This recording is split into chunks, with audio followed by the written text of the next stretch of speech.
Crypto Kids, welcome back to another video. Today, Bitcoin is trying to surpass $70,000. It's weekend.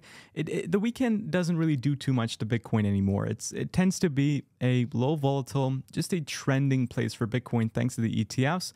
But we were able to break out from the symmetrical triangle going in towards Monday market open. Bitcoin now tends to see huge volume and a huge price surge, or of course it can be the latter as well. But thankfully, in this case, Bitcoin was able to break bullish. Now, yesterday, I mentioned on the Crypto Kids community that if Bitcoin were to surpass or break out from the symmetrical triangle and go above $67.3 to $68,000, then it would be likely for Bitcoin to start heading towards making new all-time highs. Will Bitcoin be able to do that? That's the question. Stay tuned to find out. Leave a like on this video, subscribe if you haven't already, and join the Crypto Kids squad. But ladies and gents, with that said, let's get straight into it.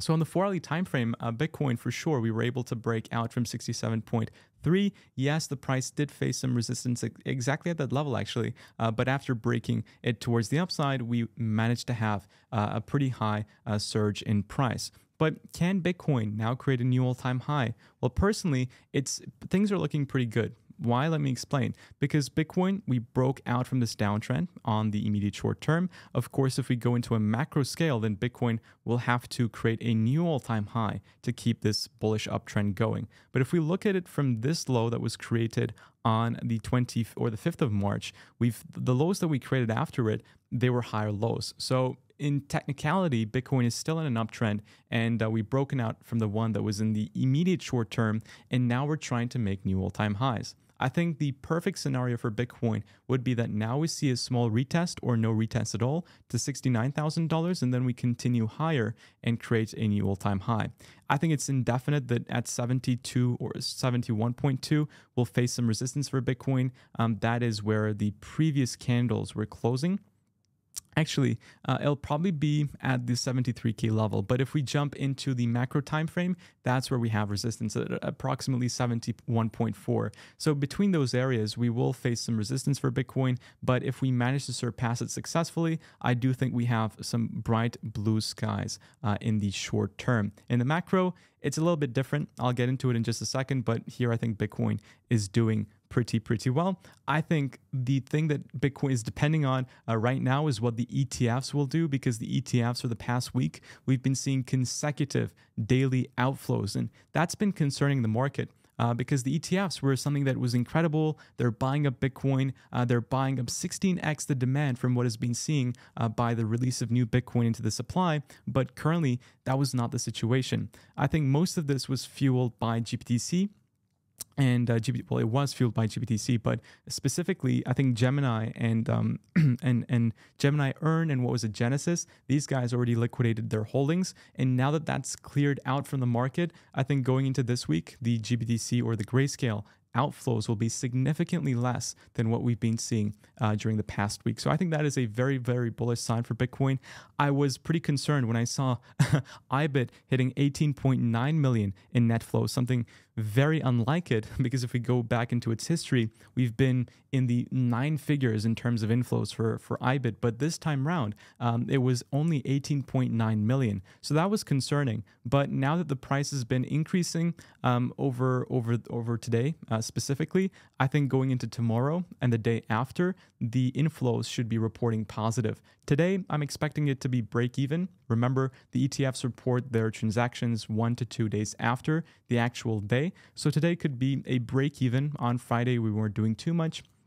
And then going into tomorrow, we'll probably report net inflows once more, and that should bring us towards closer, at least, to the all-time high levels. To go into that in more detail, I am bringing James Safart, one of the Bloomberg bros. Like, I'm super grateful that this is happening. I'm actually super excited. But on Thursday, hopefully, I'll be having him on, and maybe on Friday or Monday, I'll be posting the video. So stay tuned. He'll get into all the technicalities of the Bitcoin ETFs. So that's what I'm expecting in terms of the short-term analysis for Bitcoin. If we go into the midterm, I was super concerned that the 3 and 7 period moving averages were crossing into each other on Consensio, because historically speaking, Consensio has been very, very accurate for Bitcoin. After the ETF launches, we saw a bearish crossover that took us down to 38K, but immediately after, Bitcoin crossed back bullish, and this caused us to create new all-time highs. So that was perfect. I think now if this candle that we're currently trading in, if we close in a bullish manner, then the Consensio will flip back into a bullish position, and this will eradicate my worries from the market. But really, I was super concerned that we were crossing bearish. On top of that, we had two very nice reversal candles back to back. And now that this candle, today's candle, or the 4 daily candle, is trading above the reversal candle's close, I think that is a pretty good indication. In the short term, what we need to be looking out on the midterm is whether Bitcoin will be creating a double top or not. If we create a double top, it won't be the best. But right now, it's a bit early. We'll have to see how Bitcoin reacts once we reach the previous all-time highs once more. And in terms of the moving averages, I think if the price consolidates here, it would be perfect because the moving averages will move up, meaning that if Bitcoin does have a flash crash going in towards the halving, potentially, then the moving averages would be super close to it, that if the price were to reverse, we would only reverse much less compared to what we would be seeing as the moving averages are quite far away from the price action right now. That's the only thing that I'm worried about. But other than that, I think in the short term, Bitcoin is looking pretty good. I think the ETFs will be reporting some bullish data pretty soon, and we could be reaching towards the all-time high levels once more. But will we be reaching a $90,000, $100,000 Bitcoin? I think that's a more important question. And to answer that, I think it's possible. We're still within this parabola on the monthly or weekly time frame.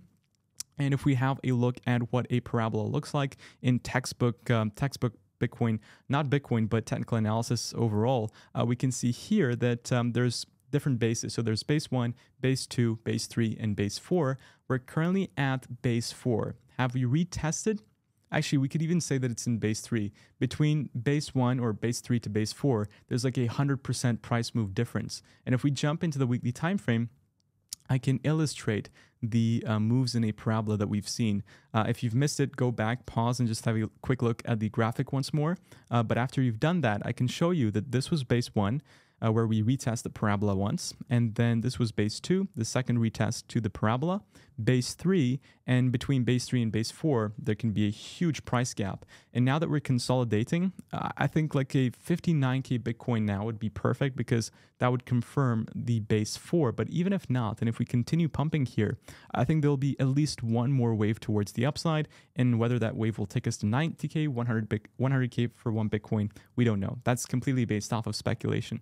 And nobody knows this. So if analysts are predicting, okay, 150K Bitcoin, 200K Bitcoin, yes, it's nice to put a number on things, but in reality, it's very tough to predict exactly at what price we're going to go to if Bitcoin is at uncharted territories like new all-time highs. So that's the analysis that I'll give you on the macro perspective. I think there's still one more bullish movement left in Bitcoin until we experience a retracement towards the downside. But the real reason why that Bitcoin now is pumping is because the value of the dollar is dumping. So if you have a look at the dollar index, we can see that the dollar is falling, and Bitcoin and the dollar, they're inversely correlated, and that's the reason why Bitcoin is falling. The question you rightfully have now is, why is the dollar falling? And I'll get into that in just a second. But more importantly, what we can see is the Bitcoin halving. So the Bitcoin halving is happening in 25 days. After the Bitcoin halving is over, I just hope that Bitcoin doesn't correct 30-40% going in towards the halving, because if we don't see that expected correction, it would mean that apart from GBTC, which is holding like only 20 billion or 25 billion Bitcoin in their fund, there is no other selling pressure than the halving event, which people are expecting a price drop in. If Bitcoin doesn't drop 20, 30, 40% coming towards the halving, then I think it's game over. Like, I think it's the best case scenario possible. And speaking about GBTC, I honestly, like, if we look at how GBTC is broken down, the reason why we expect or we see a lot of outflows is the reason why everybody says it is because of the high management fees, the 1.5 management fees, which is true, right? And people do not want to be paying those management fees, so they sell their GBTC, and like 40-60% of them converted to different ETFs like IBIT, FBTC, etc. But the only issue that we're facing, and the issue that Grayscale is not addressing, and I think they're being a little bit selfish here and not focusing on their customers, is the fact that people are not selling Grayscale shares because they have huge capital gains taxes from them. So for them to sell and then convert to a new ETF, that would not work. That would not be financially ideal at all. So that's the situation there. And I think they've done this on purpose. Probably they're projecting that, okay, a lot of our holders, they will have a lot of capital gains tax anyways, so they will not sell. And we'll just continue charging them the 1.5% management fee. And that's how they're profiting. I think, it's not the best thing to do, ethically speaking, but it's up to them.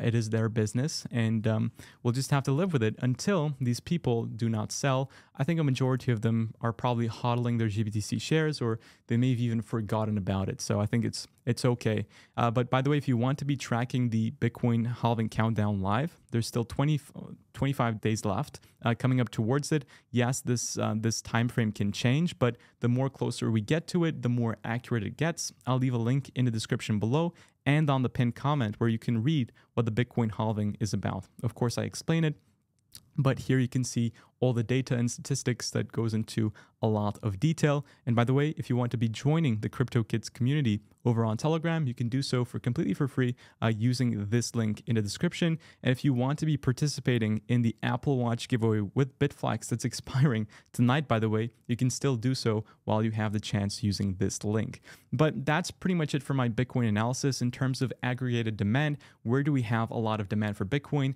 Well, the next level where we have huge demand is at 72.8K, and that's a potential place that Bitcoin can reverse towards. Now, the question, again, another question that you have is why is the dollar index, which I showed you, the DXY, why is it falling in terms of value? And the reason is the United States just approved over the weekend a $1.2 trillion spending bill. Now, this is very bearish. See, the reason is the United States already has $34.5 trillion in national debt. And if you approve another spending bill, which is equivalent to $1.2 trillion, then that's really not sustainable because you're already having issues paying for your debt due to a deficit in terms of exports and imports. Your revenue is significantly less than your expenditure, and that's why the debt keeps building up. And if you're now going to be printing more money, which is equivalent to 1.2 trillion, then within the next 6 to 8 months, you're going to be seeing inflation also increase, because inflation, the CPI, is a lagging indicator. It reflects inflation 6 to 8 months after the money printing is done.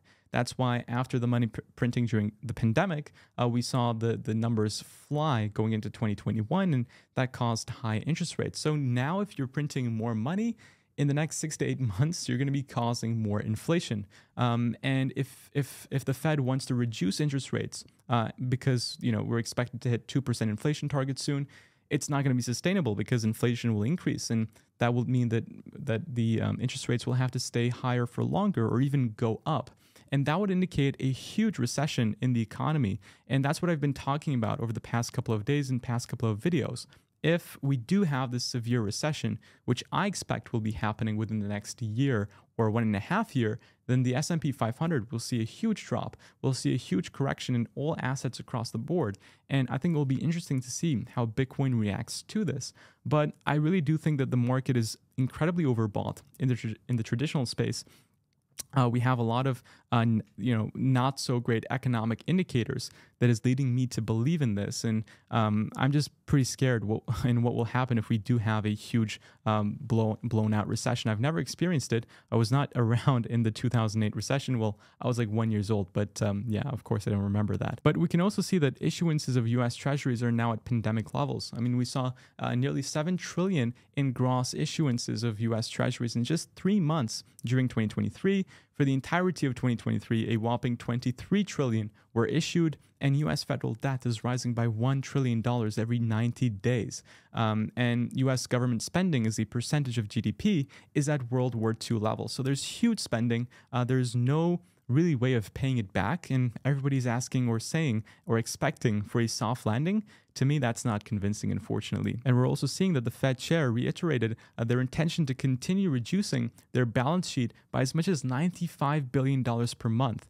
The Federal Reserve reducing their balance sheet, not spending money into the economy, is a huge, huge indication of a recession. And, you know, we can see that there's spending approvals for some weird things as well, like $450 million in spending on NASA exploration as a activity of emergency. I mean, what's happening? Do we have an intergalactic war that we don't know of? So these to me are on the concerning side, but I don't want to end the video on a bad note. So on a good note, I've been doing some research into quantum computing. Now, quantum computing, everybody's like, okay, we're going to discover new elements and new molecules. That's all great.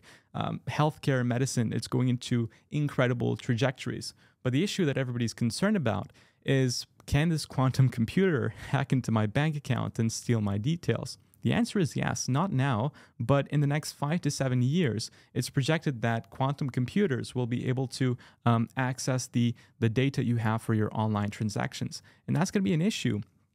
And the best way that we can proof our financial system from quantum computers getting into them is actually via blockchain technology, because blockchain technology is much, much more secure and much more advanced than the current RSA encryption method that we have, which I'll not get into. But that's why I want to invest in companies that are quantum computer proof. And, you know, technologies that I'm looking at is Ethereum, IOTA. We have a couple more, but I'll probably make a full dedicated video for it very, very soon. Ladies and gentlemen, I'm going to end off the video there. I hope you enjoyed it. If you did, again, smash the like button. But with that said, I'll be seeing you all in the next video very soon. Take care, guys, and bye-bye.